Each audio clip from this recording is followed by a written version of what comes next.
adik-adik, perkenalkan nama saya Kia. Hari ini kita akan belajar tentang fotosintesis. Apa itu fotosintesis? Fotosintesis adalah proses pembentukan gula dan oksigen dari air dan karbon dioksida dengan bantuan sinar matahari. Proses fotosintesis terjadi di kloroplas dan kloroplas paling banyak terdapat di daun. Walaupun pada beberapa bagian tanaman juga terkadang ada yang mengandung kloroplas, tapi kloroplas paling banyak terdapat di daun.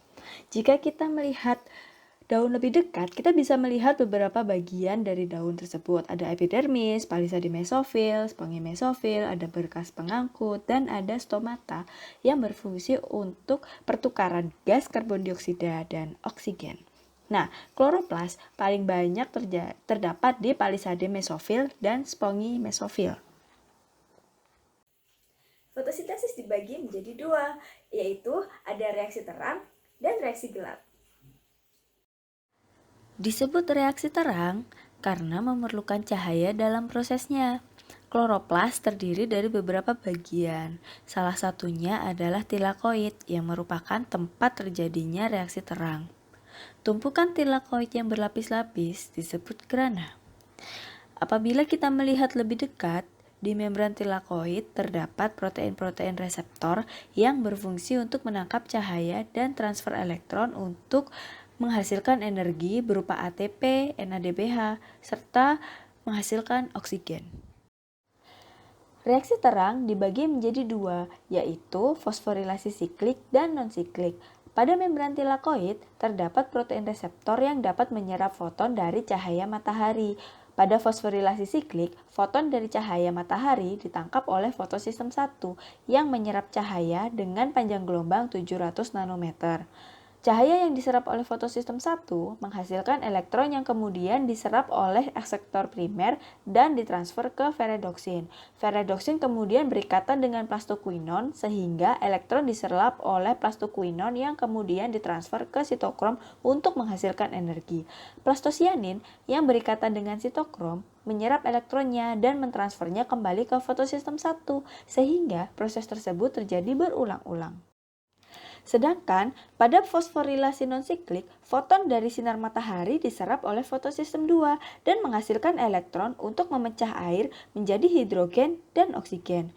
Molekul hidrogen selanjutnya dapat ditransfer ke stroma melalui ATP sintase dan mengubah ADP menjadi ATP. Molekul hidrogen kemudian berikatan dengan plastoquinon dan menarik elektron dari fotosistem 2. Elektron tersebut kemudian ditransfer ke sitokrom sehingga menghasilkan ATP dan menarik plastosianin untuk menyerap elektron tersebut. Plastosianin kemudian berikatan dengan fotosistem 1 dan mentransfer elektronnya. Akseptor primer yang berikatan dengan fotosistem 1 menyerap elektron dari fotosistem 1 dan menarik ferredoksin. Ferredoksin yang bermuatan negatif menarik NADP sehingga elektron ditransfer ke NADP. NADP yang bermuatan negatif menarik hidrogen sehingga menjadi NADPH. Sehingga dari reaksi non-siklik ini dihasilkan NADPH, ATP, dan oksigen. Energi yang dihasilkan dari reaksi terang selanjutnya akan masuk ke reaksi gelap. Kenapa disebut reaksi gelap? Karena pada proses ini tidak diperlukan sinar matahari. Reaksi gelap terjadi di stroma, yaitu cairan yang mengisi ruang antar membran sel di kloroplas.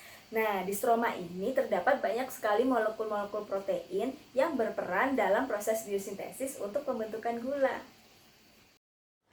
Reaksi gelap disebut juga dengan siklus Calvin. Di stroma terdapat protein ribulosa bifosfat yang apabila bereaksi dengan karbon dioksida terjadi fiksasi karbon sehingga menjadi 3 fosfogliserat. ATP yang diperoleh dari reaksi terang bereaksi dengan 3 fosfogliserat sehingga menjadi bifosfogliserat. NADPH yang diperoleh dari reaksi terang mengubah bifosfogliserat menjadi gliseraldehid 3-fosfat yang kemudian direduksi menjadi fruktosa 6-fosfat atau gula dan dihidroksiaseton fosfat. Dihidroksiaseton fosfat ini kemudian bereaksi dengan ATP untuk regenerasi aseptor CO2 menjadi ribulosa bifosfat lagi untuk siklus selanjutnya. Jadi gimana? Adik-adik sudah paham?